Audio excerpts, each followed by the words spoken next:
The information in this recording is general in nature and should not be considered personal advice. Please consult a professional and qualified financial advisor to discuss how this information may apply to your personal circumstances. Thanks for listening.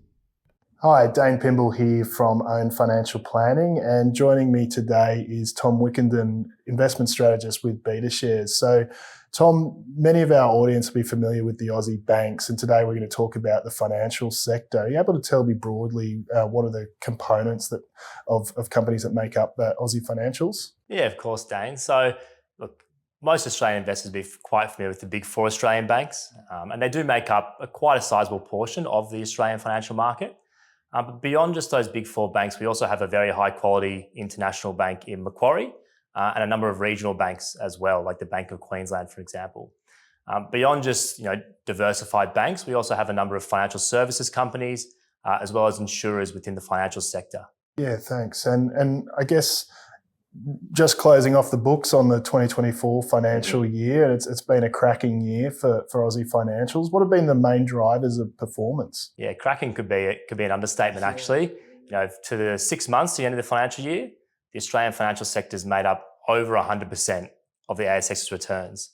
If we look at the whole financial year, that number's about 70% of the market's returns have come from financials.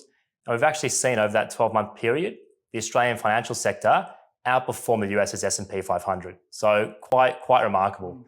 Look, due to their size and performance, a lot of that has been driven by Australia's big four banks in terms of their total contribution to the sector.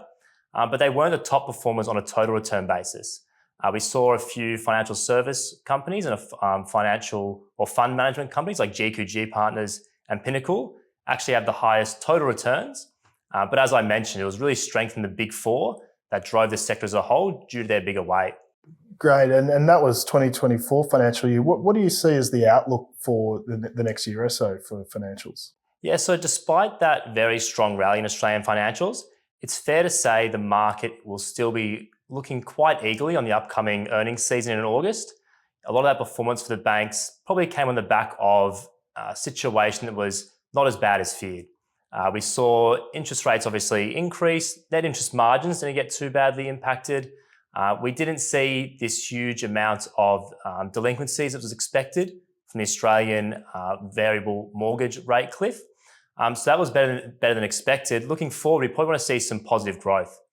Coming into August, the expectation is for the year-on-year earnings to be negative at this stage for the financial sector. However, as we approach earnings, those expectations are improving. And if we can see financials actually beat those expectations, that could give further reason for a rally. Sure. And so at Betashares, you've got the QFN Australian Financial Sector ETF. Are you able to tell me a little bit about the fund, its objectives and the costs involved? Yeah, of course. So it's a really simple ETF and a really great tool for investors. As you mentioned, it's the Australian Financial Sector ETF. The ticker code's QFN. And what it does, it just gives investors diversified exposure across the Australian financial sector. Done so on a market cap basis. It holds all the companies in the ASX 200 that fall in that financials category. The cost of it's 35 basis points. So you're looking at $34 for every 10,000 invested per year. And it's an ETF, so easy access for investors on the ASX. Fantastic. And finally, sort of what role do you typically see QFN playing in an investor's portfolio? So there's two different ways we typically see it used. The first one is as a core building block. If you're building out an Australian equities portfolio, you could use that as your core allocation to the financial sector. The other common way we see it used is as a tactical allocation. A lot of investors will want to upweight the Australian financial sector to benefit from positive performance, like we've seen over the past 12 months. So using this ETF is a really simple way to tactically do so. Fantastic. Well, thank you very much, Tom. And if you would like to learn a little bit more about how we utilise QFN in our asset allocation strategies, you can contact us at ownfinancialplanning.com.au. Thanks for listening.